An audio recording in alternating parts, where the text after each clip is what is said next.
Y empieza a grabar igual. A ver si es que hay Grabando. algún... Ah, ya.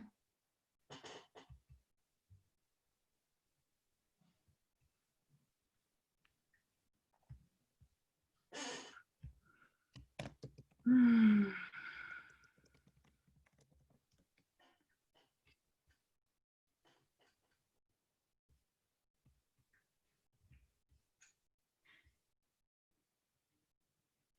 Ahí empezaron a entrar. Hola. Hola a todos y todas.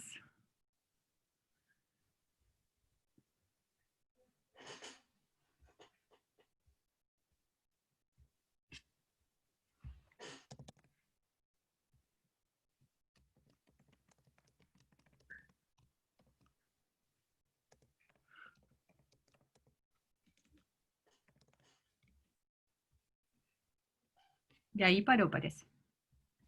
Ya, perfecto. Vamos a esperar unos minutitos mientras entran. Parece que estamos más o menos bien. Bueno, primero que todo les doy la bienvenida a esta sesión de capacitación en género, diversidad y proceso de denuncia.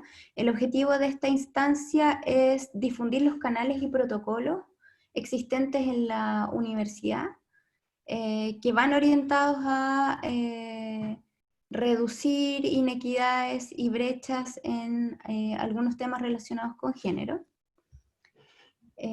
Vamos a la modalidad en la que estamos en este seminario es en Zoom Webinar, que tiene como herramienta de interacción la sección de preguntas y respuestas. Entonces a quienes estamos en calidad de panelistas nos aparecen sus comentarios y preguntas en esta sesión para poder irlas respondiendo durante el avance de la sesión. En la última parte tenemos un taller donde a quienes quieran dar comentarios les vamos a poder abrir el micrófono pasándolos a la modalidad de panelista, pero durante toda la primera parte del seminario se va a realizar la interacción por esta herramienta de preguntas y respuestas o vía chat. Entonces, bueno, les reitero nuestra... Ah, Darinka, tú... Soy yo. Sí. Estas políticas aparecen como una respuesta institucional a brechas de género que se han identificado, desigualdades que se han identificado en el país y que también ocurren en nuestra institución. Que son inquietudes y preocupaciones y dificultades que han sido levantadas por las movilizaciones a nivel nacional, por personas también en nuestra institución, y que se replican en nuestra facultad. Específicamente vamos a discutir también sobre brechas e inequidades en el área de ciencia, tecnología y matemática, que tienen que ver con el desarrollo académico, con el desempeño estudiantil y laboral, y las políticas y protocolos que nos permiten abordar algunos de estos temas. ¿Por qué es importante esta capacitación y conocer estas políticas y protocolos? Básicamente porque tanto la prevención como la acción relativa a situaciones de violencia de género o discriminación es tanto un derecho como una obligación de todos los miembros de la comunidad. Como institución buscamos que todas las personas se puedan desarrollar en condiciones de igualdad, en un ambiente libre de violencia y de discriminación. Y esa es una labor colectiva de todos y todas. Entonces, esperamos que todos los académicos y académicas reconozcan las desigualdades que pueden existir en el contexto universitario en STEM y cómo las propias prácticas individuales pueden ya sea desafiar estas desigualdades o mantenerlas o profundizarlas. Y por lo mismo es importante que tanto académicos como funcionarios conozcamos las políticas y protocolos que existen, manejemos algunos conceptos de género, violencia y discriminación arbitraria y sepamos cuáles son los canales que existen y dónde podemos acudir en caso de vivir estas situaciones o cómo podemos apoyar o orientar a alguien que esté viviendo una situación de acoso, discriminación o violencia asociada a razones de género. ¿Qué temas vamos a abordar en este contexto? Algunos conceptos relevantes, desigualdad y violencia de género. Vamos a ver algunas situaciones en las que es importante que estemos atentos y cómo podemos reaccionar ante estas situaciones. Vamos a revisar políticas, protocolos e instructivos que existen a nivel institucional. Y dentro de esta institucionalidad contamos también con la participación de Miguel Ángel Pará, el mediador universitario, que nos va a hablar de la oficina de mediación como canal institucional, y nos va a contar nos va a hacer una revisión de cómo ha sido este primer año de ejecución de la oficina de mediación. Y vamos a finalizar con un taller de casos que ilustra situaciones posibles que pueden ocurrir, ficticias, en el ámbito académico, pero inspiradas en situaciones que han ocurrido a nivel universitario. Para que podamos discutir el cómo abordar estas situaciones, cuáles serían los canales y las decisiones recomendables de utilizar en estos casos. Entonces, les dejo con Darinka Radovich para la primera parte.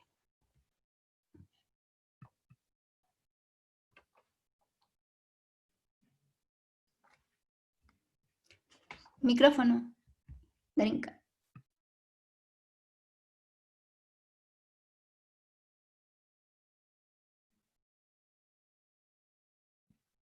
Ahí sí.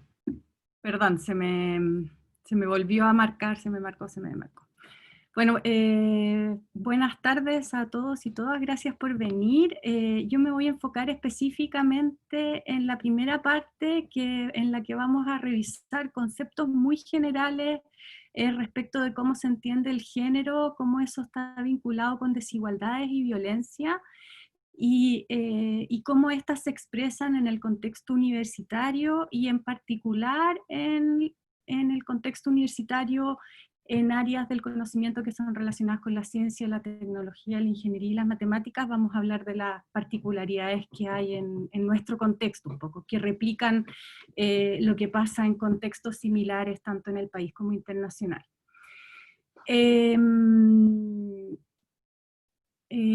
Entonces, cuando empezamos a pensar en conceptos de género, ya existe suficiente teoría y mucha investigación, tanto en teorías, sobre todo en teorías de género, que han revisado que el concepto de género se refiere a las construcciones sociales que se hacen en torno al sexo biológico. O sea, ¿qué es lo que pasa después de que uno nace con un sexo particular? ¿Qué construcciones se hacen encima de esa diferencia biológica?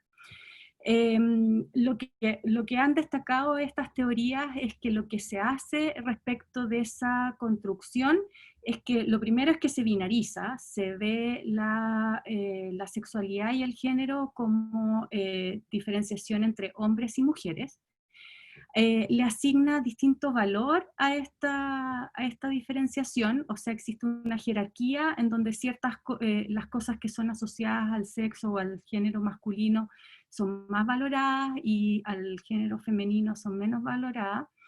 Esto también genera estereotipos de género que son estas suposiciones generalizadas que existen respecto de personas individuales en base a su pertenencia a un grupo en particular, o sea, en este caso el grupo relacionado con el género, tanto con el sexo como con su identidad de género y su expresión de género. O sea, uno puede generar estereotipos de género relacionados con mi sexo, es mujer entonces es más tímida, o es hombre entonces es más fuerte, pero también puede ser estereotipos de género relacionados con la expresión de género. Por ejemplo, es amanerado, entonces tiene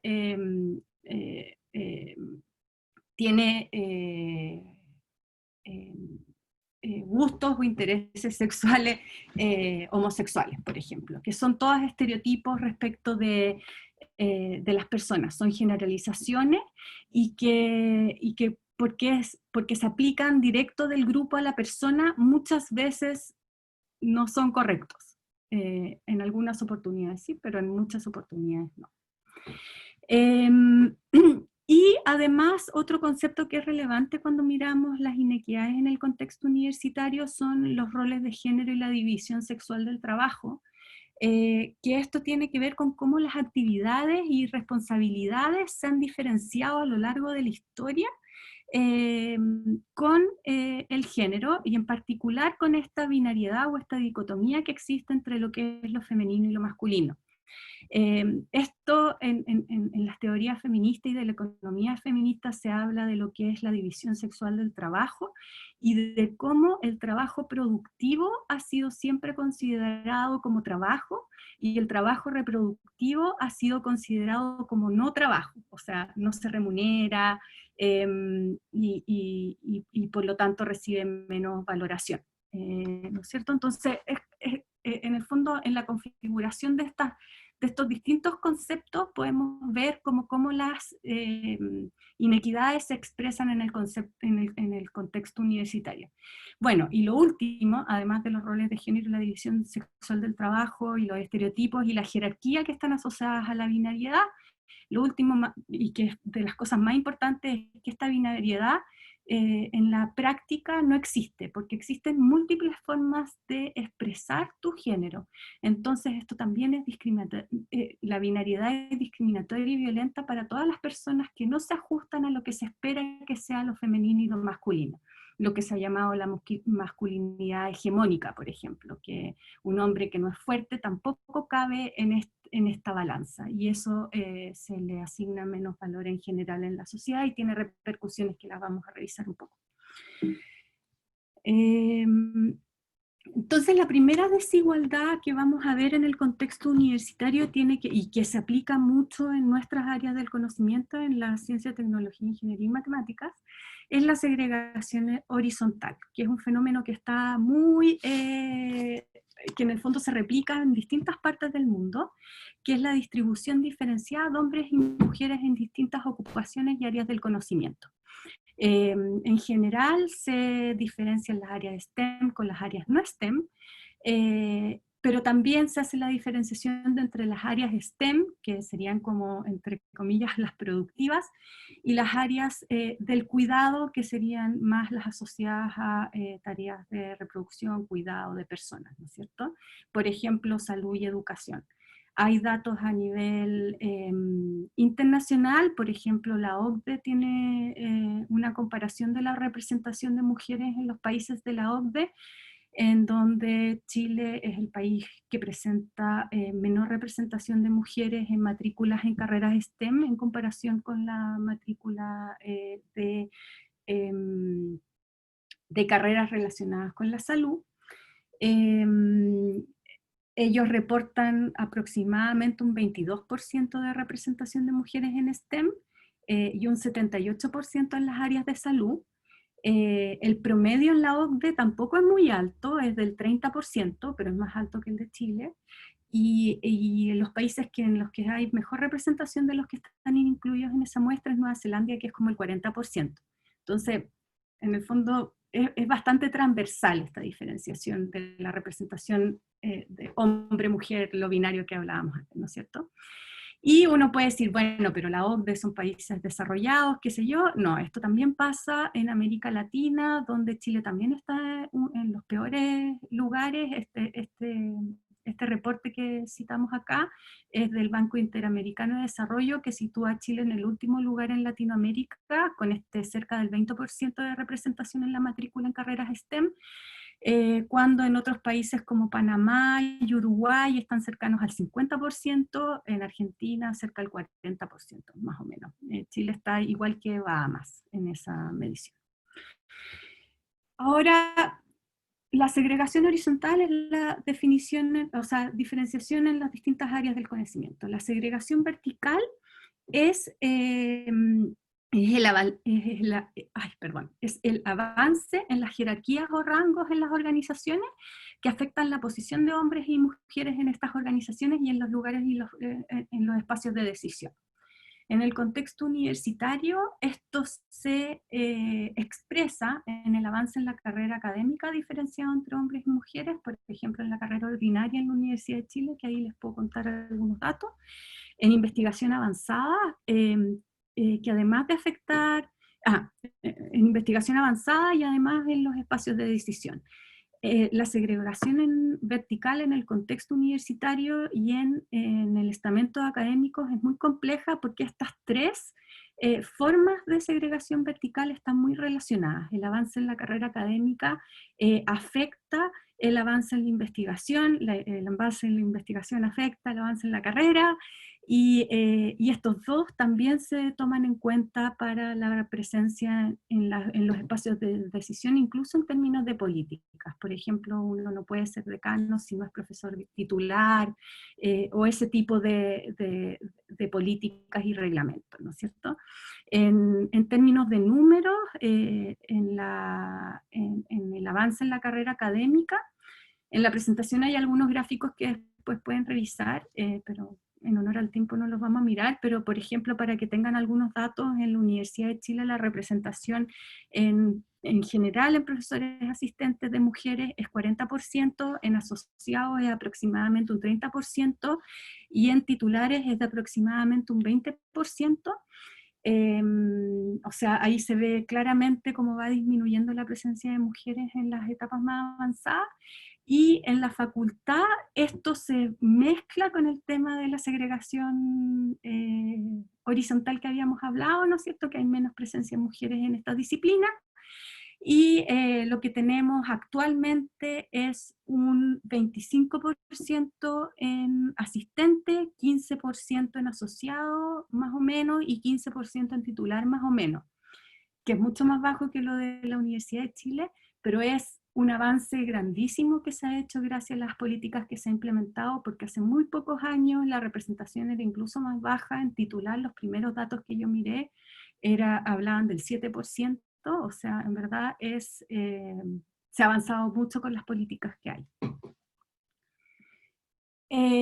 ¿Por qué suceden estas segregaciones, tanto las verticales como las horizontales? Ahí podemos tomar todos los conceptos que miramos al principio, y que en el fondo explican estos conceptos, estas distintas situaciones que se dan, pero en la investigación, como de las cosas concretas que suceden, lo que se ha visto es que existen estos estereotipos sobre, ya no solamente sobre el género y lo que se espera de lo masculino y lo femenino, sino también sobre las disciplinas y sobre el liderazgo. Se tiene ciertas ideas de que, por ejemplo, las disciplinas en ciencia y tecnología son disciplinas que se requiere hacer en soledad, o que no requieren trabajo en equipo. Todo esto son estereotipos, ideas que surgen, y que funcionan también en esta lógica de binariedad que al final dificulta que las mujeres se identifiquen más con estas áreas. Existe mucha investigación al respecto de esos temas.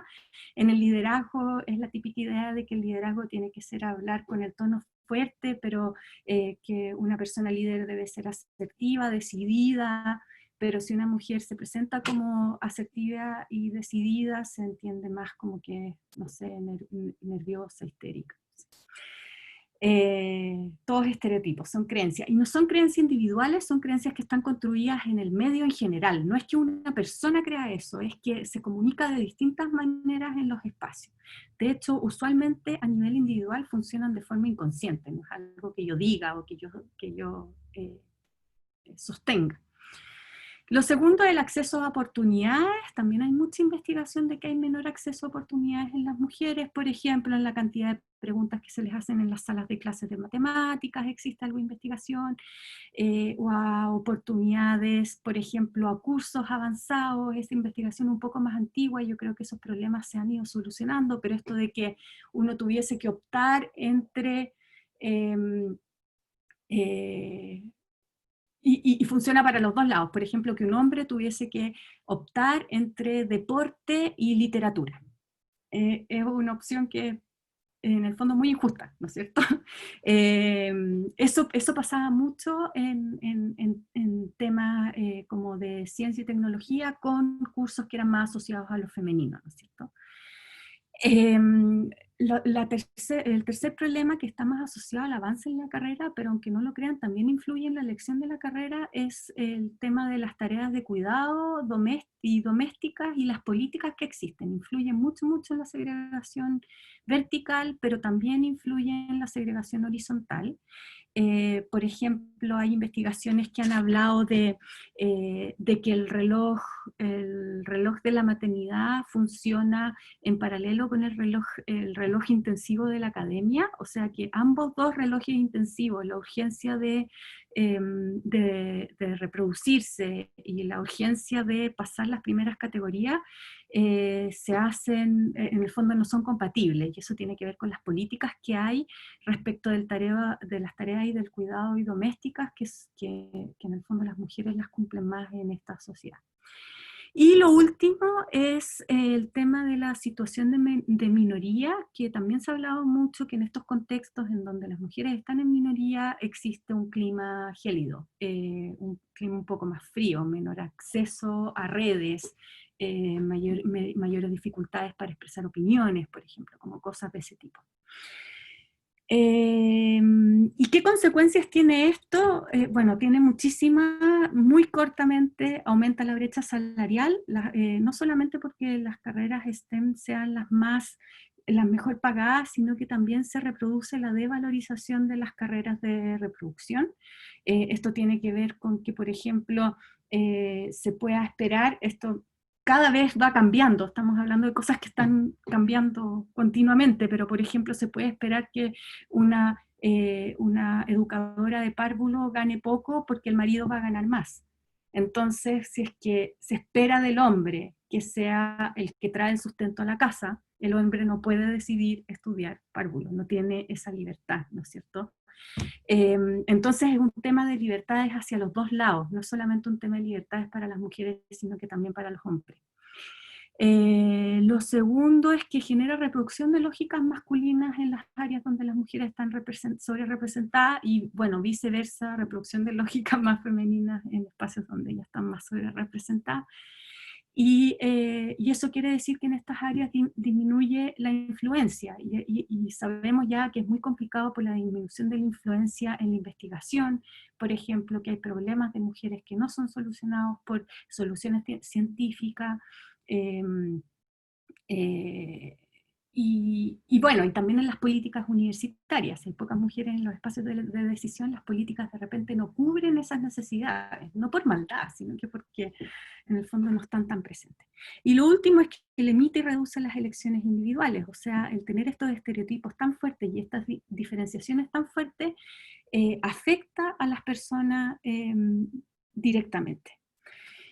Bueno, eso respecto de la diferenciación binaria, ¿no es cierto? Hombre, mujer, no sé qué.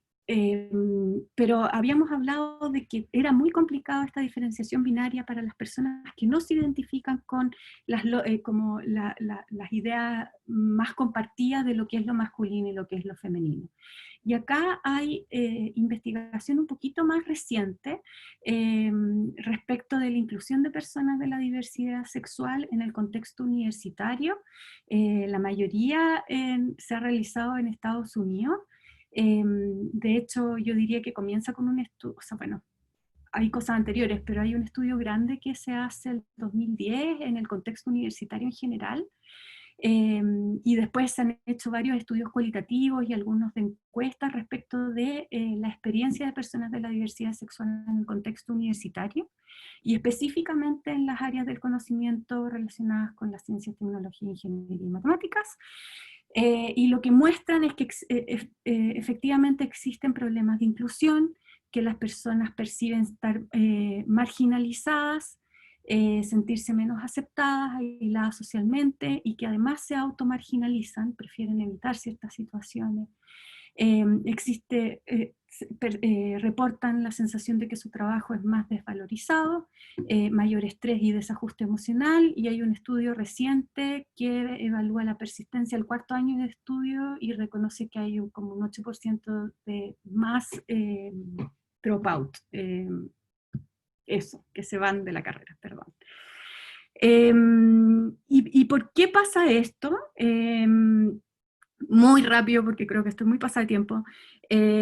Lo primero es que existe la reproducción de prácticas discriminatorias que aún están presentes en la sociedad. O sea, las movilizaciones de las que hablaba Xiomara al comienzo han tenido un efecto, pero todavía es un efecto medio pálido. Todavía se tienen que hacer muchas iniciativas y muchas intervenciones para para evitar que se sigan reproduciendo estas prácticas discriminatorias en la sociedad en general.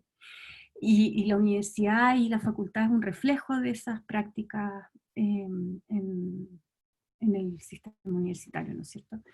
Pero además, específicamente en las áreas STEM, existen ciertas características que hacen que estas situaciones como que se vean más complicadas, y eso se ve o sea, lo que han mostrado las investigaciones y lo que sugiere la teoría es que el ambiente masculino y heteronormado hace difícil que las personas que no se conforman con esas definiciones binarias les sea más difícil incorporarse. Eso está basado con lo que hablábamos del binarismo y dualismo.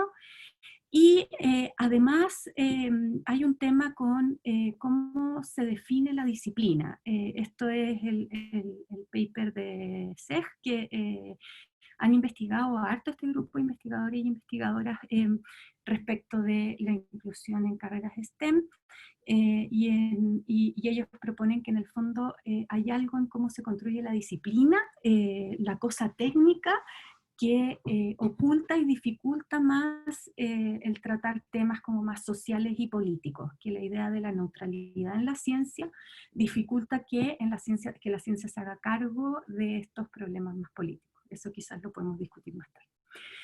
Ahora, ¿qué situaciones de violencia pueden surgir en el contexto universitario y qué debemos hacer? ¿Estoy muy pasada de tiempo? Es que no tomé el tiempo, creo que no. ¿No? Primero es, ¿y qué debemos hacer? Primero es la reproducción de estereotipos en la sala de clase. O sea, como académicos y académicas tenemos que preocuparnos de tratar de desafiar y no mantener o reproducir cosas que existen. Acá les pusimos todo, no, pero también puede ser fomentar, romper estereotipos, por supuesto, pero partamos por no reproducir los estereotipos. ¿Y de qué formas hemos visto en entrevistas que hemos hecho en la facultad, formas en las que se reproducen estereotipos en la sala de clase? Primero, nosotros le pusimos el nombre de posicionar a los estudiantes fuera del ámbito académico, que tiene que ver con sacar a los estudiantes del tema técnico o de capacidad que se está trabajando.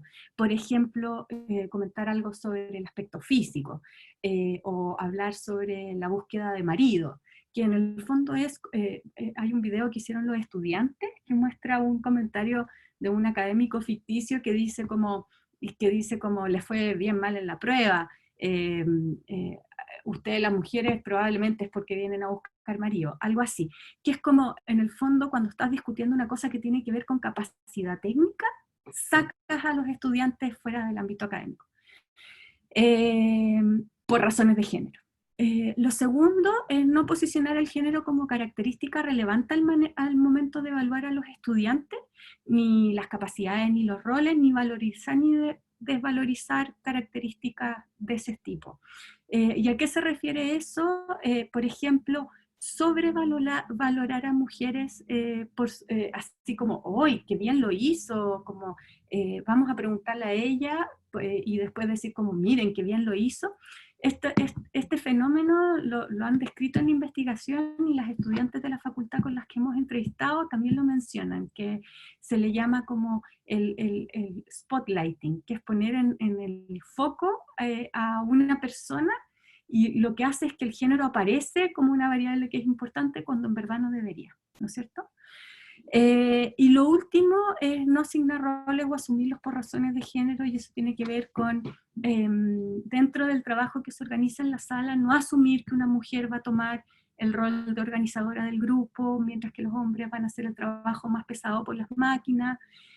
Aun cuando eso se pueda dar, asumirlo solamente por el género es un problema, y perpetúa que las mujeres, por ejemplo, no puedan manejar tan bien como los hombres maquinaria pesada simplemente porque se les restringe el acceso. Entonces, eso es otra cosa que hay que tener en cuenta. La segunda forma de violencia es el conflicto y violencia de género entre pares. que esto es una de las cosas que recibe más como denuncias y problemas a nivel de estudiantes, ¿no es cierto? Como violencia que existe entre estudiantes, parejas, compañeros, compañeras. Y en el fondo, como académicos y académicas, tenemos que estar disponibles y atentos para apoyar a los estudiantes que presentan este tipo de dificultades. Y acá sí ya en positivo, esto lo vamos a ver súper más largo, la Xiomara lo va a ver en el tema de políticas, pero acá las recomendaciones muy generales son atender de forma rápida. Estos problemas son experimentados con mucha urgencia, entonces hay que atenderlos de forma rápida, pero siempre utilizando canales disponibles para dar apoyo y derivación oportuna, y siempre por canales institucionales. Y ahí vamos a ver los canales institucionales a partir de las políticas y vamos a discutirlo en los casos, en ejemplos específicos. Entonces, súper importante que se queden hasta el final. Y lo último es el abuso de poder. Como académicos y académicas tenemos que saber que nos encontramos en una situación de poder frente a nuestros estudiantes y auxiliares. Entonces tenemos que estar especialmente atentos de no generar situaciones que por el género puedan hacer que los estudiantes se sientan incómodos, o excluir, vulnerar o discriminar por razones de género. En nuestro rol como en nuestra posición de poder es mucho más complicado. Entonces eso, ahora vamos a pasar a las políticas con la Xiomara. Ya. Y no sé, no vi nada de las preguntas, pero me imagino que todos lo vemos al final, ¿no? Sí, tú puedes ir viendo en la herramienta. Ya. En relación a las políticas, vamos a ver qué es lo que ha avanzado la institución, la universidad, para ir eliminando discriminaciones y violencias. Darinka, por favor, tú tienes control de la presentación. Ya, la Universidad de Chile ha desarrollado una política para prevenir el acoso sexual en la universidad, que tiene como objetivo erradicar el acoso sexual y reducir la violencia de género, con una serie de estrategias que permitan realizar actividades de difusión, capacitación, prevención. No es solo el desarrollo de un protocolo para abordar casos, sino que es más amplio en instancias de capacitación, académicos, académicas, funcionarios, funcionarias, estudiantes, instancias de asesoría, de acompañamiento a las personas afectadas de cualquier género, desarrollo de cursos en los que puedan participar toda la comunidad. Y la siguiente, por favor. De esta política se baja al protocolo. El protocolo es el que señala explícitamente el qué, el cómo, cuándo y dónde se deben realizar las denuncias, cuáles son los plazos, cuáles son los procesos para realizar las investigaciones correspondientes asociadas a denuncias de situaciones relacionadas con género, acoso sexual, violencia de género, acoso laboral y discriminación arbitraria por razones de género.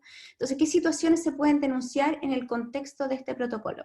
Situaciones de violencia de género, específicamente discriminación arbitraria por razones de género y acoso sexual, y acoso laboral por razones de género.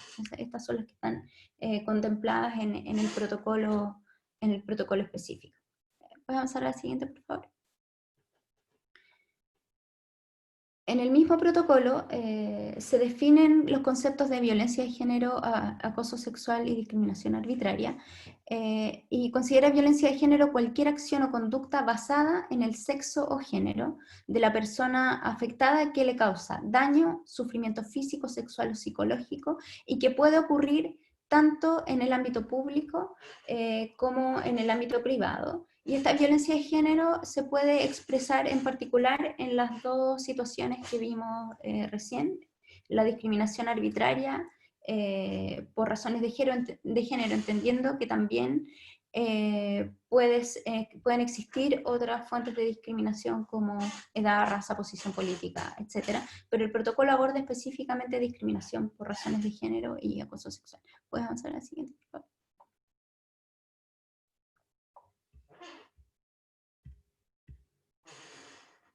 Ya. Se define en el mismo protocolo cualquier distinción, exclusión o restricción basada en pasaste. Discriminación, cualquier distinción, exclusión o restricción basada en el sexo, orientación sexual o identidad de género de una persona que amenaza, perjudica, perturba o anula el ejercicio de sus derechos y libertades fundamentales en cualquier esfera. En particular, ejemplo de discriminación arbitraria por razones de género sería dar menos oportunidades a alguien o más oportunidades a otra persona de acceso a alguna actividad solo por construcciones relacionadas, construcciones asociadas a su género relacionadas con la percepción de quien toma la decisión. Por ejemplo, asociarle a dos personas con igualdad de condiciones, un beneficio específico porque en términos personales tiene una condición u otra. En este caso hay un ejemplo asociado a funcionarios que solicitan una capacitación y se decide por la razón de que se le considera más provechoso, dado que en este caso la mujer tiene hijos y por lo tanto podría tener otras preocupaciones, que podría ser más provechoso para esta otra persona. Eso sería una discriminación arbitraria. ¿Puedes pasar a la siguiente, por favor? En términos de acoso sexual, en el protocolo se define como cualquier acción o conducta de naturaleza o connotación sexual, y ahí viene un punto importante, no deseada o no consentida por la persona que la recibe y que además genera perjuicio, amenaza, perjudica o incide en sus oportunidades de desarrollo laboral o académico o docente, y que genera afectación en el ámbito físico, emocional o psicológico, y que puede crear también un ambiente laboral o académico que sea hostil o amenazante.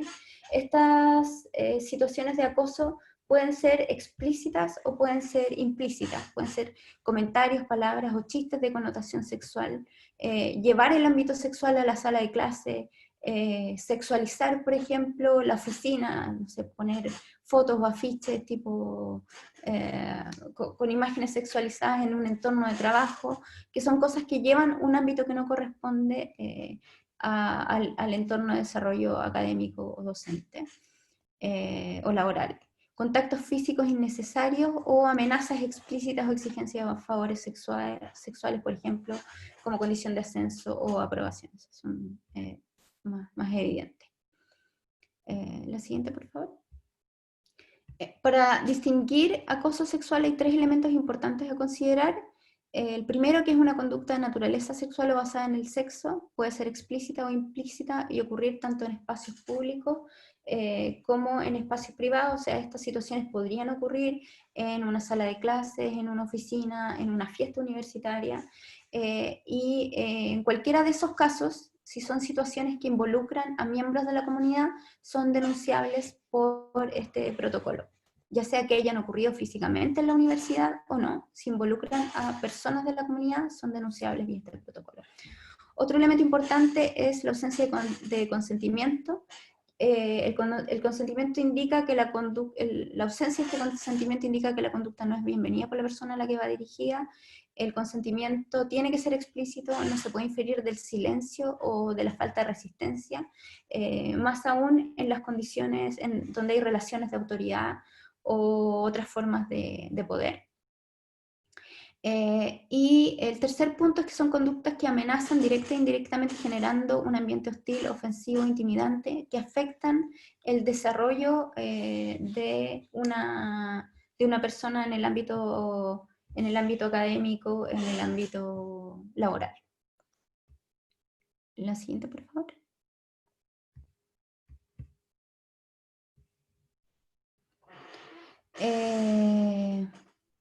En cuanto a acoso laboral, el protocolo cubre también conductas que constituyan agresión o hostigamiento por razones de género por cualquier medio que resulten en el menoscabo, maltrato o humillación de una persona y que perjudiquen su situación laboral o las oportunidades de trabajo. El protocolo cubre específicamente acoso laboral por razones de género, pero el estatuto administrativo considera acoso laboral por otras razones también. ¿Puedes pasar a la siguiente, por favor?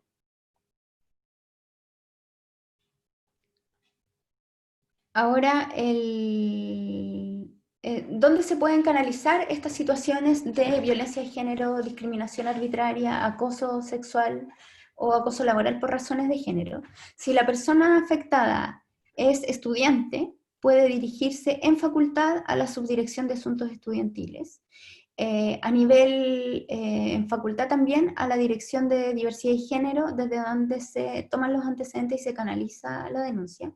Y a nivel central, a la Dirección Jurídica o a la Oficina de Atención de Acoso de la DIGEN en Casa Central. Si la persona que denuncia pertenece al estamento académico o al estamento funcionario, puede dirigirse a recursos humanos, a su jefatura directa, o también a nivel de facultad en la Dirección de Diversidad y Género, y a nivel central en la Dirección Jurídica y la Oficina de Atención de la Dirección de Género. Que puedes pasar a la siguiente. Esta oficina, la Oficina de Atención de Acoso, ahí está. Oficina de Atención de Acoso y Violencia Sexual tiene como objetivo brindar atención jurídica, social y psicológica oportuna y de calidad a las personas que han sido víctimas de acoso sexual, de violencia de género en particular.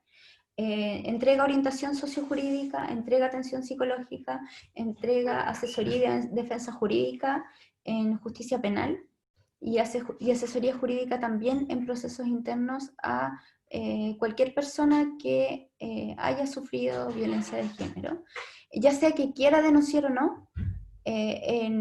Las personas afectadas pueden dirigirse a esta unidad, ahí informarse, recibir atención y apoyo si lo requieren, y ya hecho eso, decidir si quieren continuar y quieren canalizar una denuncia o no.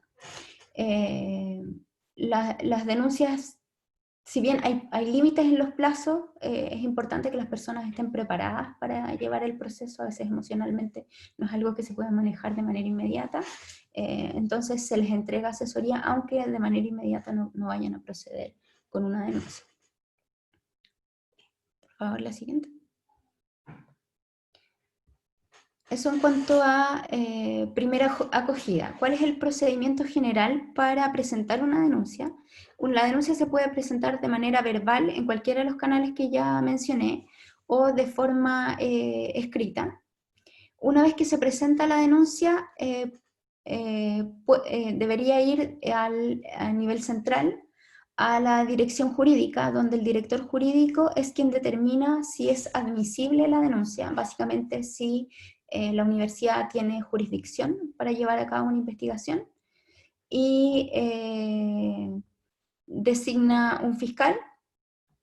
Este fiscal especializado realiza la investigación. Una vez realizada la investigación, propone una sanción o sobresee. Esta sanción es dictada finalmente por el vicerrector de Asuntos Académicos y Comunitarios y ratificada por el rector. Esto a nivel central. Desde la Fiscalía se pueden tomar, además de llevar el proceso, se pueden tomar medidas de protección, medidas precautorias, que se las voy a mencionar en un momento. Pero además, si la denuncia se canaliza a nivel facultad, o sea, si pasa primero por alguna instancia de facultad, esto permite que a nivel interno se tomen medidas de protección, medidas administrativas que permitan mejorar las condiciones de las personas afectadas durante el proceso de investigación, sin pasar a llevar los derechos de la persona denunciada y de la persona que denuncia. Les voy a dar algunos ejemplos en un momento. Entonces, estas medidas administrativas de protección se pueden dictar a nivel de facultad, independiente de que se esté llevando a cabo o no una investigación a nivel central, y son instruidas directamente por el decano. ¿Puedes pasar a la siguiente, por favor? Dentro de las medidas administrativas de protección, estas medidas buscan protección de las personas involucradas. Son medidas de corto plazo que no afectan los derechos de las personas involucradas y son reversibles.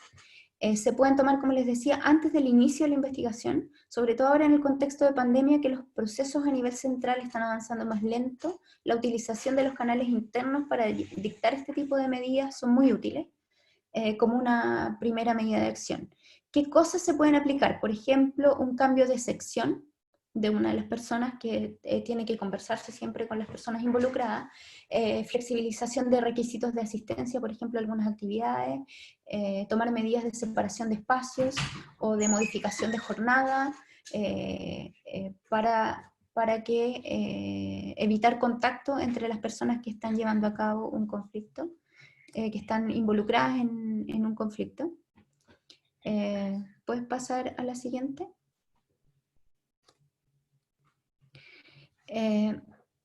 Esto es, antes de pasar a ese punto. Además de las medidas de protección internas que se pueden tomar, el fiscal o la fiscalía puede solicitar medidas precautorias que son un poco más severas y que sí pueden afectar algunos derechos de las personas, como por ejemplo puede prohibir la asistencia a algún recinto específico de la universidad.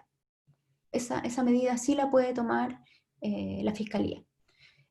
Hay otros ejemplos, pero para no extenderme no voy a dar más detalles, pero en el fondo es importante saber que a nivel de facultad se pueden tomar medidas de corte local, reversibles, que permitan minimizar la revictimización, por ejemplo, a la espera de los procesos de investigación, las sanciones y las medidas que se puedan tomar a nivel de fiscalía. Dentro de las medidas de sanción son las medidas contempladas en los reglamentos y que rigen a cada uno de los estamentos. En el caso de los estudiantes son las medidas contempladas en el reglamento de jurisdicción disciplinaria de los estudiantes, y en el caso académico, académicas, funcionarios y funcionarias, son las medidas que están contempladas en el estatuto administrativo. Para los estudiantes, las medidas van desde censura, que es una amonestación escrita en la hoja de vida. Esa es la medida más baja. Puede aplicarse una suspensión que va desde semanas hasta 3 años, y la medida más fuerte es la expulsión. Y en el caso del estamento académico y funcionario, las medidas son censura, una amonestación escrita en la hoja de vida, una multa que es un porcentaje de la remuneración, una suspensión de 30 días a 30 meses, o sea, perdón, a 3 meses, y ya de eso salta directamente a la destitución. En el proceso, los plazos son los plazos que estipulan estos instrumentos. En el caso del protocolo son un poco más rápidos, 20 días de investigación, extensibles a 40 o 60 máximo, 2 días desde la toma de denuncia para hacerla llegar a la dirección jurídica,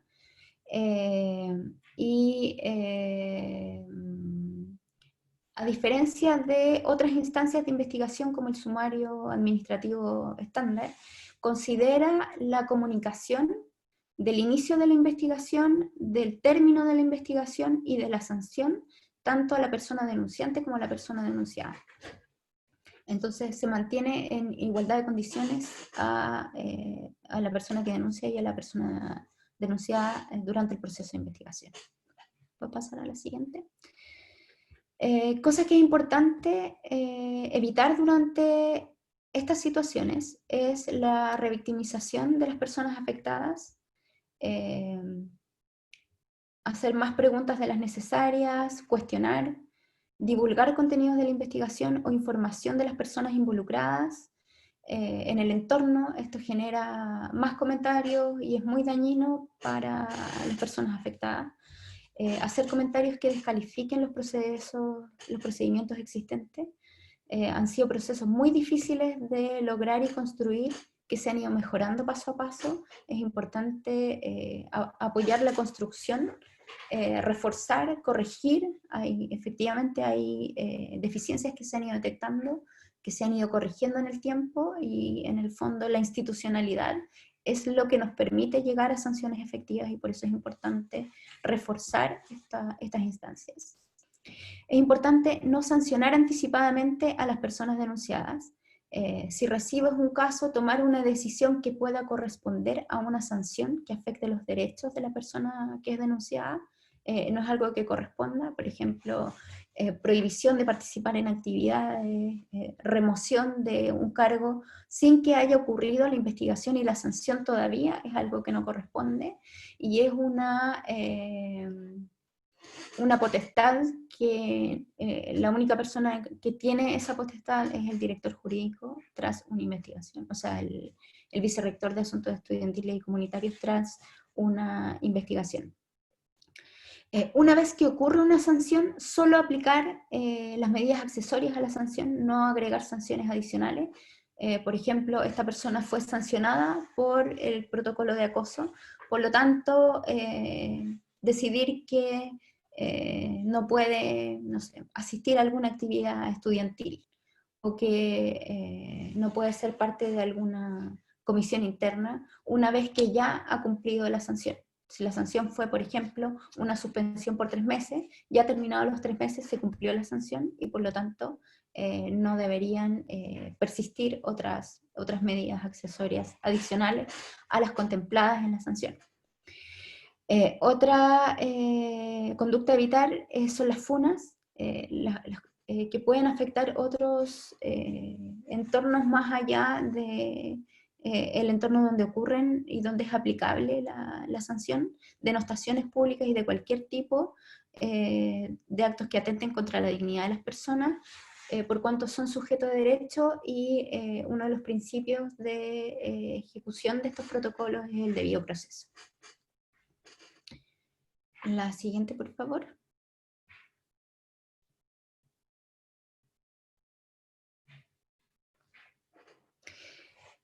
Otras políticas que se han implementado y que tienen que ver con entregar igualdad de oportunidades a hombres y mujeres es la política de corresponsabilidad, que lo que busca es desarrollar medidas y un marco normativo para favorecer la corresponsabilidad social en el cuidado de niñas y niños, beneficiando tanto a hombres como mujeres de todos los estamentos. ¿Puedes pasar a la siguiente, por favor?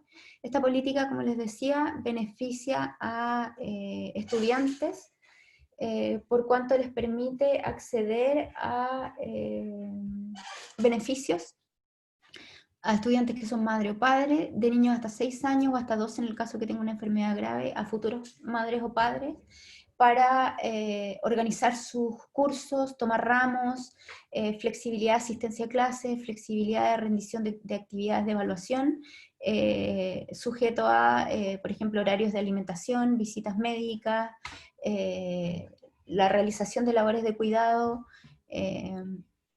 y son aplicables tanto para madre o padre en un proceso que es bien simple de solicitar a nivel de bienestar estudiantil, flexibilidad académica para asistir o no a algunas actividades, en el caso de mujeres embarazadas también, actividades que puedan representar algún riesgo. Puedes pasar al siguiente. En el caso del estamento académico, estos beneficios o esta política también beneficia a académicos y académicas que ejerzan su derecho a postnatal, por ejemplo, o que vean afectados por maternidad, paternidad o adopción su productividad, por cuanto en los cálculos de valores promedio no se considera el periodo de menor productividad o el periodo en el que estuvieron fuera por razones de postnatal, por ejemplo, ya sea el postnatal estándar, digamos, el postnatal parental que pueden tomar los padres. Los plazos de permanencia en jerarquía se suspenden durante estos permisos asociados a la maternidad. La pauta de calificación también considera una adecuación de exigencias y actividades, modificación de horas en formulario de calificación y formulario de solicitud de AUCAI, en el caso de madres o padres que hayan estado fuera, por ejemplo, por un permiso de postnatal. ¿Puedes pasar a la siguiente?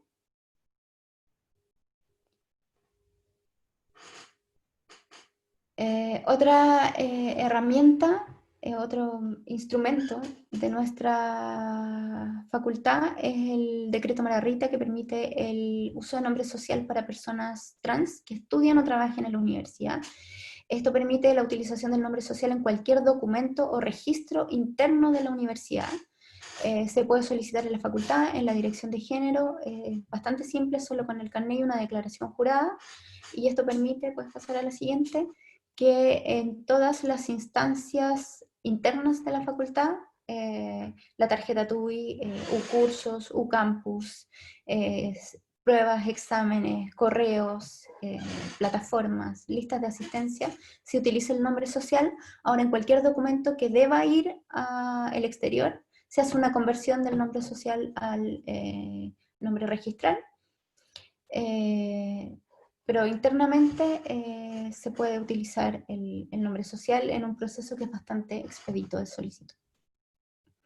Bueno, ahora para la revisión de lo que viene, les dejo con el mediador, Miguel Ángel Parada, que va a contarles sobre la oficina de mediación, el rol que juega y el trabajo que han realizado durante el último año. Y vamos a finalizar revisando algunos casos para ilustrar situaciones que pueden ocurrir en el ámbito académico y docente. Ok, muchas gracias. Buenas tardes. Tengo la señal media débil, así que ojalá que no se interrumpa. Voy a ser muy breve. La oficina de mediación se creó a fines del 2018 y oficialmente partió con ya la infraestructura necesaria en mayo del 2019. Está integrada por Carolina Díaz, que es psicóloga, Francisca López, y yo, que soy profesor titular del Departamento de Geología, jornada completa, pero que tengo una dedicación de aproximadamente el 30% a esta oficina. La próxima. Brevemente, las funciones del mediador, bueno, por supuesto, intervenir cuando hay un conflicto entre uno o más miembros de la comunidad, ya sea entre las personas o con la institución, y si es necesario sugerir alternativas de soluciones más de tipo administrativo. Por supuesto, también promover el diálogo, el respeto y la buena convivencia, velar por que las normas que nos damos en la universidad y en la facultad se cumplan, y finalmente proponer también a las autoridades de la facultad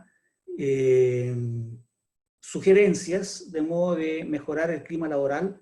Esto tomado por la labor misma de la mediación, que uno empieza a recabar mucha información y se da cuenta de que hay muchos conflictos que se generan porque hay un vacío en la normativa nuestra.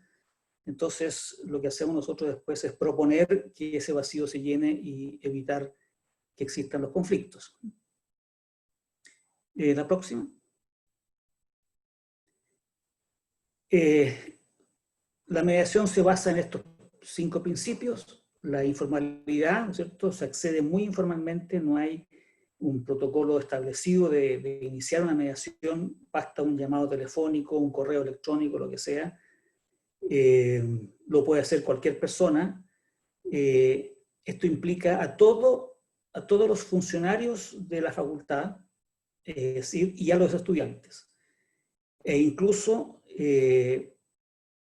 a los profesionales contratados por proyecto, a los postdoc, por supuesto a los académicos, y a los funcionarios y estudiantes. Todos. Y se accede, como les decía, de manera muy simple, y va al asunto humano, al aspecto humano del conflicto. No va tanto a la cosa administrativa o judicial, sino que va efectivamente a ver cuál es la afectación humana o psicológica que puede tener una persona que está sufriendo un conflicto con otro o con la institución. Ahora, si el conflicto que se genera y en la cual recurren a la oficina es, perdón, un poquito atrás, por favor, que se genera es por una acción de otra persona, y uno es testigo de aquello, esa persona que es testigo puede entonces recurrir a la oficina de mediación y decir, yo he visto que está ocurriendo tal cosa y me gustaría que se interviniera. Eso se hace. De hecho, muchos de los casos que nosotros hemos atendido son derivados de autoridades, de jefaturas, o de simples testigos de situaciones conflictivas. El otro principio es la neutralidad, que, como les decía, el mediador no es un juez, no dictamina quién tiene razón, quién está equivocado. Tiene que ser un ejercicio de empatía muy fuerte en ambos casos, ponerse en el lugar de cada uno de ellos y así lograr que esta cosa termine de una buena manera. Después viene la confidencialidad, que esto es bien importante, porque todo lo que se converse y se trate en una mediación es confidencial. De hecho, nosotros les pedimos a las personas que van a nuestra oficina que firmen un compromiso de confidencialidad. Y esto es importante porque muchas personas se abstienen de recurrir a nuestra oficina por temor a represalias. Si alguien quiere hacer algún tipo de denuncia y quiere mantenerse anónimamente, lo hacemos 100%. No va a saber nunca las otras personas quién hizo esta denuncia o quién recurrió a la mediación. Y la diligencia se refiere a que hay que hacerlo rápido, de manera que ojalá los conflictos no escalen. Y por último, la voluntariedad es un proceso voluntario, no se obliga a nadie, pero afortunadamente el 100% de las situaciones que hemos analizado han sido todas acogidas por todos los involucrados. La próxima. Algunos breves resultados del año 2019 en aspectos que son atingentes a este seminario. El 61% correspondió al género femenino y el 39% al masculino. La próxima, por favor. Estos son datos duros. Respecto a los conflictos que son intragéneros o intergéneros, el 56% son intragéneros, es decir, al interior de género, entre hombres o mujeres, tal lo mismo. O intergéneros son menos, que involucran a más de un género. La próxima. La próxima, por favor.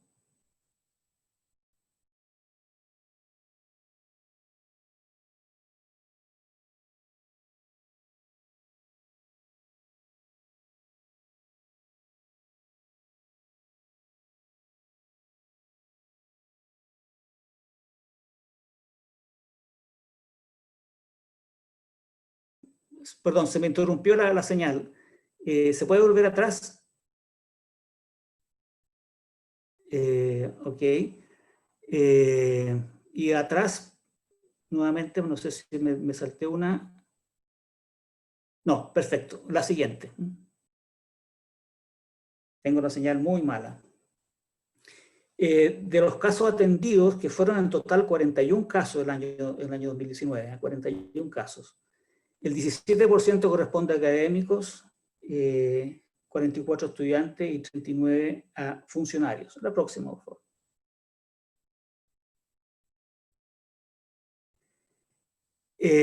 La materia de conflicto, lo más recurrente es el trato inadecuado. Cualquier tipo de maltrato, de lenguaje sexista, de algún tipo de discriminación, etc. Después viene el derivado de acoso, y el derivado de acoso, no, para atrás, por favor. El derivado de acoso significa que cuando hay un acoso de algún tipo, como es un delito, en ese caso el mediador no interviene, sino que solo orienta a las personas cuáles son los cauces a seguir. Pero como no es juez, no interviene. Pero sí puede intervenir cuando a raíz de un conflicto de acoso, una tercera persona aparece involucrada, por ejemplo, algún jefe que sabiendo que había una situación de acoso no tomó ninguna medida. ese tipo de casos han llegado a la oficina diciendo por qué esa persona se hizo leso en el fondo y no tomó en consideración lo que estaba ocurriendo. La próxima. No, ya. Algunas sugerencias y recomendaciones a la autoridad. Yo le decía que a raíz de las reuniones que sostuvimos en los casos, además yo me reuní con todos los directores de las carreras, casi todos, me faltó uno, con todos los jefes docentes, con todas las directivas de los centros estudiantes de las carreras de la facultad, incluyendo el Plan Común y el CI. Y de eso recabé mucha información que aquí presento solo que tienen atingencia al tema que nos convoca. De los aspectos éticos, nosotros creemos que es necesario, a raíz de todas estas cosas que hemos recabado, tener un mayor resguardo éticos y administrativos frente a la difamación, entendiéndose que el caso más frecuente es la funa. La difamación, como ya lo dijo bien Xiomara, en el fondo es un delito que tiene incluso penas de cárcel. Y las personas que sufren esta difamación pueden recurrir ya sea a la universidad mediante medidas administrativas o a la justicia mediante sanciones penales. La FUNA es reconocido por todos de que constituye una práctica bastante no deseada, porque tanto la víctima como el victimario, entre comillas, sufren, y sufren mucho, porque se hace una suerte de antejuicio. Esto, antes que se sancione la situación, ya se le generó un antejuicio y lo condenan. Entonces, tanto la víctima que sufrió estas cosas, sufre mucho, por supuesto, y la otra persona que asume que es inocente también sufre. Después sale ahí fortalecer la probidad del quehacer académico. Generalmente se entiende como probidad que uno respete las normas administrativas, los aspectos financieros, que no estemos cometiendo ninguna falta con la Contraloría, etc. Pero la probidad va más allá que eso. También implica las conductas de los académicos. Las conductas de los académicos, o sea, en el fondo el académico tiene un rótulo de académico que no se lo saca nunca, ya sea al interior de la facultad o de la universidad, como afuera. Entonces, las conductas de los académicos afuera de la universidad también pueden tener repercusiones en el quehacer académico. Por consiguiente, hay que fortalecer ese aspecto. En relación a la calidad de vida de los académicos, no, por favor, no. Respecto a la calidad de vida de los académicos, creemos que es necesario generar instancias de apoyo psicológico ante conflictos como lo que estamos describiendo. Hoy día existen para los estudiantes.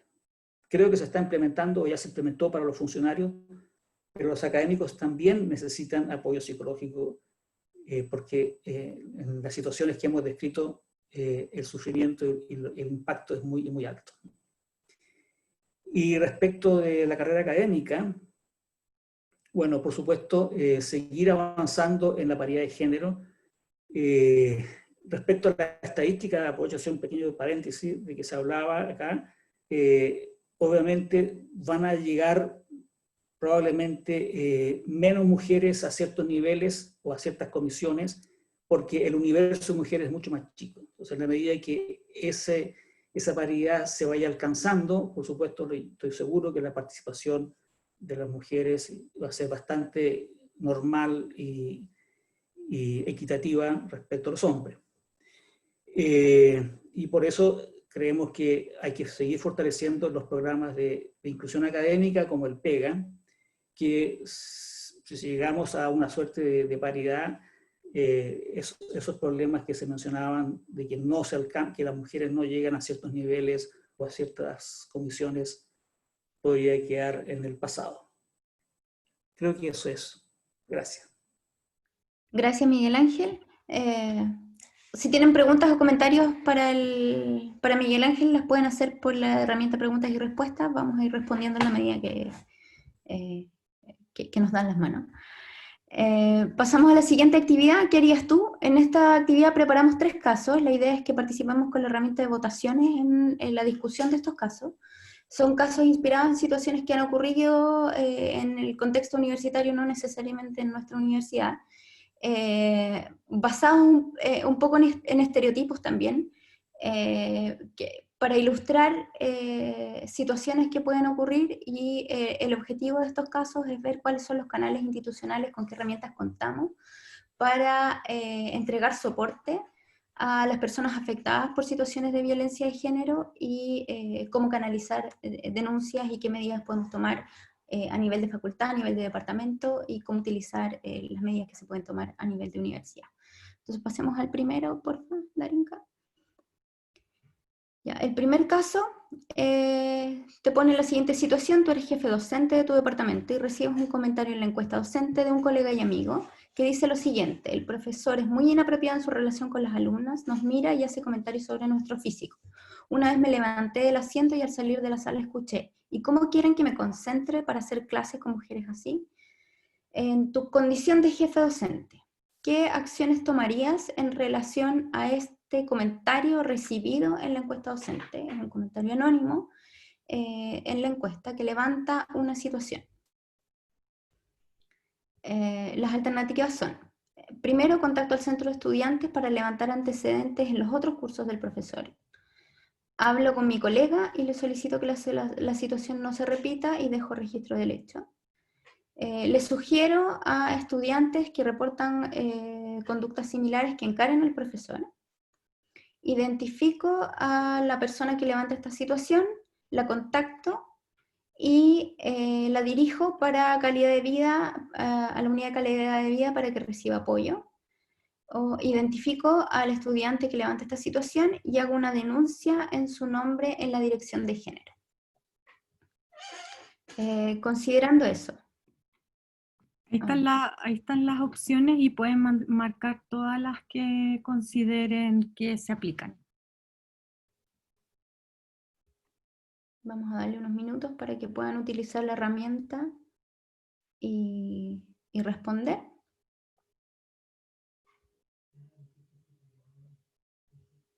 Entonces, en este caso tenemos una situación que es levantada de manera anónima, que afectaría a un estudiante, que es detectada por la persona que tiene la jefatura docente, y hay que tomar una decisión de cómo canalizarlo. Si levantar o no más antecedentes, en qué forma, y vemos entonces, yo creo que ya cerramos para ver las respuestas. Ya, la mayoría dice: hablo con mi colega, solicito que la situación no se repita y dejo registro del hecho. De hecho, esa es la forma recomendada de proceder. En este caso tienes una situación que fue levantada de manera anónima. No hay una denuncia, no hay una solicitud de denuncia tampoco. Y el objetivo de tomar medidas es evitar que la situación se repita. Como es anónima, la persona que la levanta no necesariamente quiere realizar una denuncia. Por lo tanto, decidir hablar con la persona que se singulariza en la encuesta docente y solicitar que la situación no se repita si es que ha ocurrido, es un canal adecuado, además de dejar registro del hecho, cosa que si a futuro aparece otro grupo de estudiantes levantando situaciones similares, haya registro anterior de este antecedente. Respecto a las otras alternativas, contactar al centro de estudiantes para levantar más antecedentes en todos los cursos del profesor. Esto lo que hace es exponer innecesariamente a las personas que puedan estar involucradas y generar más conflictos dentro de la comunidad. Por lo tanto, no es un canal que se considere adecuado a tomar. Sugerir a los estudiantes que reportan conductas similares que encaren al profesor cae en la misma categoría. Además, ninguna de estas soluciones permite apoyar una salida institucional. Identificar al estudiante, contactarla y dirigirla a calidad de vida para que la apoyen, Si hubiera llegado por otro canal no anónimo, sería razonable dirigirla a calidad de vida para recibir apoyo. Pero en este caso, la persona decidió tomar el canal de mantener su anonimato, y por lo tanto es algo que uno debe respetar. La decisión de denunciar o no, o de recibir apoyo incluso, es una decisión personal que hay que considerar a la hora de revisar alternativas de solución. Y la última alternativa, identificar al estudiante y hacer una denuncia en su nombre en la dirección de género, también pasa a llevar a la persona afectada. Lo que uno puede hacer es, a la luz de esta situación, tomar medidas para promover los canales de acompañamiento, de apoyo, relevar la unidad de calidad de vida y el apoyo que puede entregar a personas que hayan sufrido violencia de género, relevar el canal de la Oficina de Atención de Acoso que está en la unidad central, y las instancias de apoyo que se pueden recibir a través de ese canal, sin singularizar a la persona afectada. Pueden ir haciendo comentarios de todas maneras respecto a estos casos en el chat y en la herramienta de preguntas y respuestas. Aquí en el caso anterior hay una pregunta de qué se debe hacer si la conducta es reiterativa. Ya. Ahí, si hay casos reiterados, ahí eso ya se puede levantar a nivel de escuela para ver qué medidas tomar. En el fondo, si es una situación que se decidió de levantar de manera anónima, lo puedes manejar a nivel de departamento.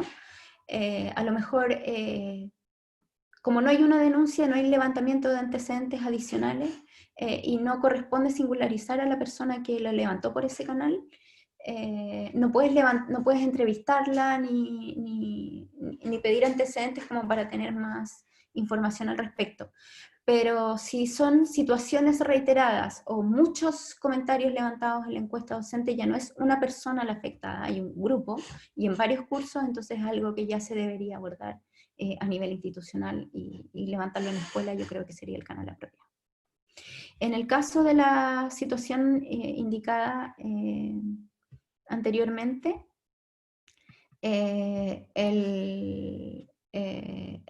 esto es efectivamente acoso sexual. Emitir comentarios sexistas sobre el cuerpo de otra persona. En general estas situaciones ocurren contra mujeres, pero también ocurren a hombres y diversidad sexual. Esto puede ocurrir en la vía pública, en redes sociales y en la sala de clase. Genera inseguridad y sensación de desprotección. Como decía Darinka al principio, saca a las personas, al estudiantado, de la sala de clase y los pone en otro entorno, en otro contexto que no corresponde al ámbito docente, y vulnera por lo tanto los espacios de desarrollo de la actividad docente. Son cosas que deben evitarse, que deben manejarse, y que en caso de ser de que corresponda deben denunciarse también. ¿Puedes pasar a la siguiente, por favor?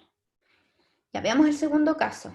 Estás a cargo de un curso de especialidad, un estudiante se acerca a hablar contigo y te cuenta que durante el fin de semana, en el contexto de una celebración de cumpleaños, sufrió una situación de acoso por parte de un compañero. ¿Qué acciones tomarías en este caso? Las alternativas son, entonces tenemos una situación de un curso donde habría ocurrido una situación de acoso entre dos personas que están en el mismo curso. Las alternativas son ninguna, porque el estudiante no parece estar afectado. Le solicito más antecedentes y detalles sobre la situación de acoso para decidir si denunciar. Le pregunto si requiere apoyo o desea denunciar y lo derivo a la DDG. Contacto al estudiante denunciado y le prohíbo asistir a clase. Evalúo con el jefe docente posibles medidas de separación de espacios, o no procede a una denuncia porque el hecho no ocurrió en la universidad. Entonces les invito a utilizar la herramienta de votación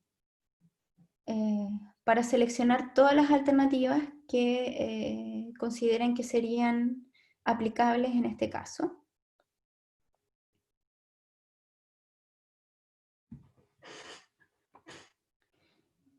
Ya.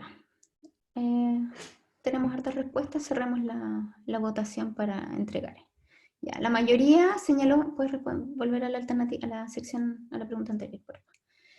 La mayoría señaló la alternativa, le pregunto si requiere apoyo o desea denunciar, y derivo a la DDG.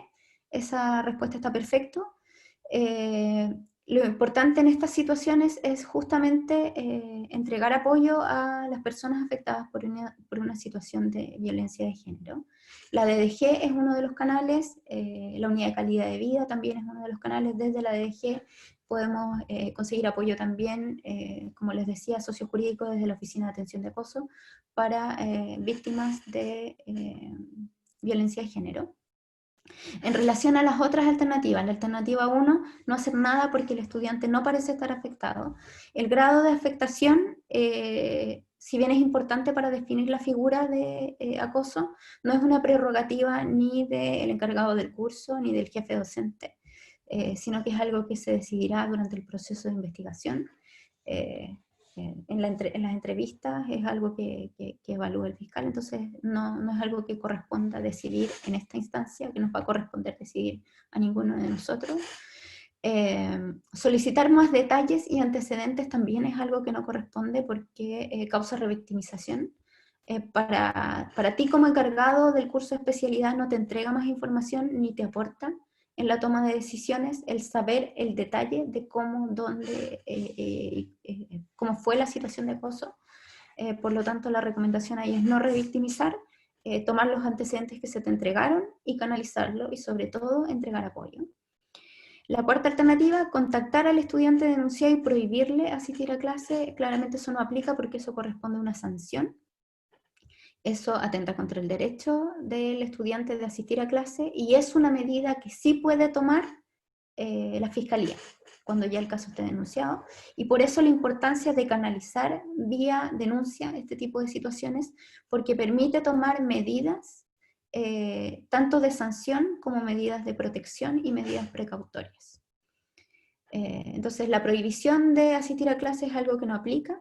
Lo que sí aplica es lo que está en el punto 5, que es evaluar con el jefe docente posibles medidas de separación de espacios. Estas medidas lo que permiten es que el estudiante denunciado sigue ejerciendo su derecho de formación. Se pueden ver condiciones de separación de espacios, por ejemplo, traslado a otra sección, que rinde evaluaciones en una sala distinta, pero que mantenga sus derechos, para, por ejemplo, minimizar la revictimización de la persona afectada, minimizar las instancias de encuentro o que no tenga que compartir espacios con la persona que le agredió. Y la sexta, no procede una denuncia porque el hecho no ocurrió en la universidad. Cualquier situación de violencia de género que involucre a personas de la comunidad es denunciable por el protocolo.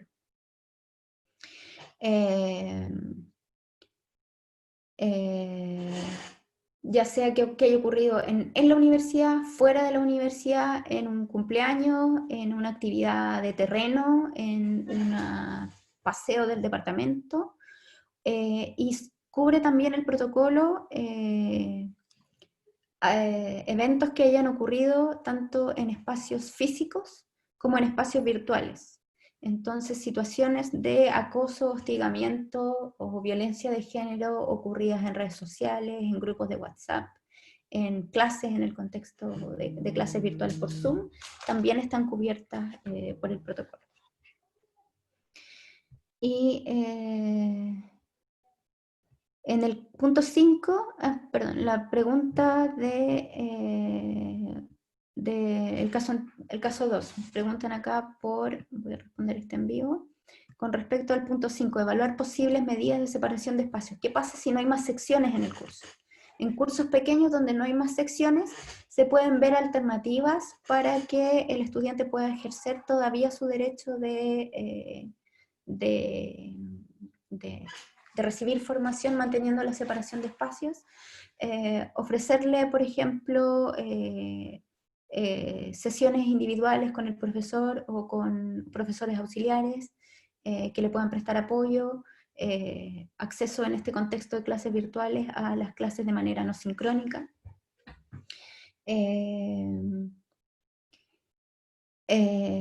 Entonces se pueden buscar alternativas que permitan mantener los derechos de las personas afectadas y minimizar la revictimización de quienes han sido víctimas de situaciones de acoso.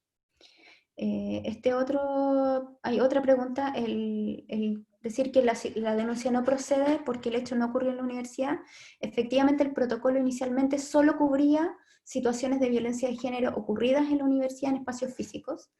El año pasado se actualizó el protocolo para incluir la posibilidad de decretar estas medidas precautorias, medidas de protección, y ampliar los espacios que están cubiertos por el protocolo a espacios, a cualquier espacio donde interactúen personas de la comunidad o personas vinculadas a la comunidad, es bien amplio. No es necesario que sea alguien del estamento académico, funcionario o estudiantil, pueden ser personas que están vinculadas, por ejemplo, investigadores, gente que presta servicios a la facultad y que sufre una situación de violencia por parte de un miembro de la comunidad, está cubierto por el protocolo.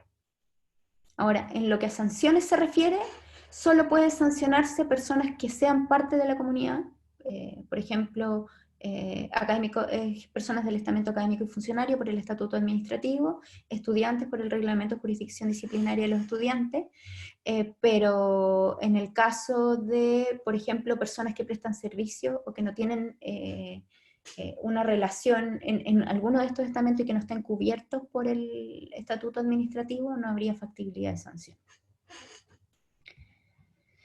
Ya. Entonces, ¿pasamos esto? Ya.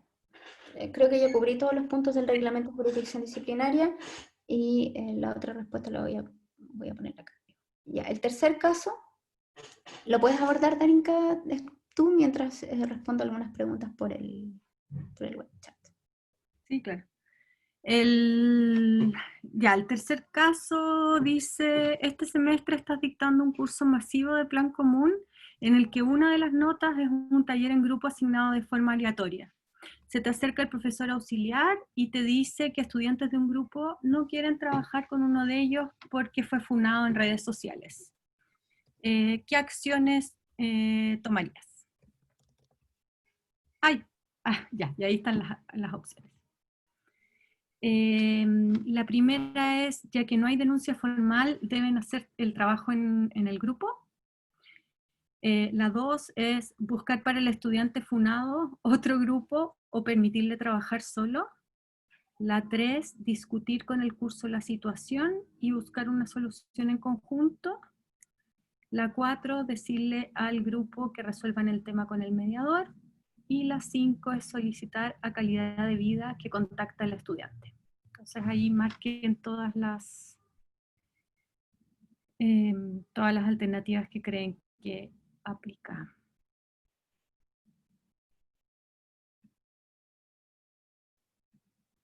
Ay, no se pueden marcar todas.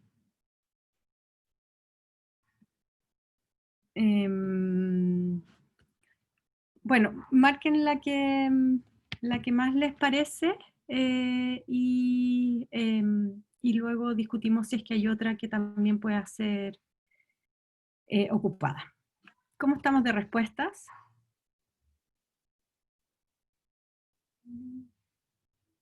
Dale, cierra no.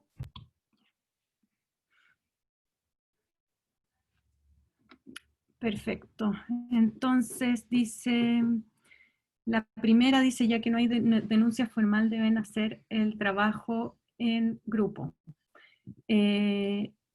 Efectivamente esa es una opción. El problema que tiene es que al poner al grupo juntos se aumenta la posibilidad de que existan conflictos y que en el fondo la situación escale. Se expone al estudiante que fue funado afuera de la facultad, siendo que es posible tomar quizás algunas medidas que detengan el problema y no lo hagan escalar. Como por ejemplo la 2, que es buscar para el estudiante funado otro grupo o permitirle trabajar solo. Esa opción es una opción que sería más correcto tomar que la primera, ya que en acuerdo con el estudiante que está con este problema, le permitiría como no exponerse a esta situación de trabajar en ese grupo, ¿no es cierto? Después discutir la situación con el curso y buscar una solución en conjunto, esa también es bastante complicada, porque lo que hace también es exponer tanto la situación específica, que puede ser que en la universidad no haya muchas acciones que se puedan tomar. Entonces, en el fondo, expone de nuevo al estudiante que fue funado públicamente. Después decirle al grupo que resuelvan el tema con el mediador. Esa yo diría que es una opción a la que se puede recurrir si es que no es posible tratar de detener el problema anteriormente, ¿no? Y la última es solicitar a calidad de vida que contacte al estudiante. Nosotros pensamos que en este tipo de situaciones en que no hay denuncia y que en el fondo se ha hecho la denuncia por canales informales, los estudiantes que están funados se ven expuestos a mucho estrés también. Entonces, contactar a calidad de vida aplicaría para, en el fondo, acompañar al estudiante en esta situación que le está tocando vivir, ¿no es cierto? Eso. Entonces, en resumen, es un caso muy complejo porque, las denuncias no formales que ocurren no permiten al interior de la institución llevar a sanciones formales o permitir alguna sanción de tipo administrativa. Entonces siempre hay que tratar de promover que exista esa denuncia formal. Y siempre buscar el apoyo, y esas eran las opciones de derivar a calidad de vida y derivar también a mediación para que en el fondo con esos canales que cuenta la facultad se le pueda dar apoyo al estudiante que está en esta situación, ¿no es cierto? Eso. Sí, importante recalcar en el tema de las funas, que son un canal ampliamente utilizado por el estamento estudiantil para dar curso a sanciones sociales que se desvanecen igual y que no, en la práctica, en el contexto docente y académico, no tienen efecto. La única vía que nos permite una sanción administrativa es la denuncia por los canales institucionales. En cualquier caso, para las personas afectadas por situaciones de violencia existe apoyo sociojurídico en la Oficina de Atención de Casos de Acoso, aunque no denuncien. A personas que han sido denunciadas existe apoyo en la Oficina de Mediación y en la Unidad de Calidad de Vida para... son instancias difíciles, hay muchas personas que buscan después de este tipo de denuncias acceder a instancias de reeducación.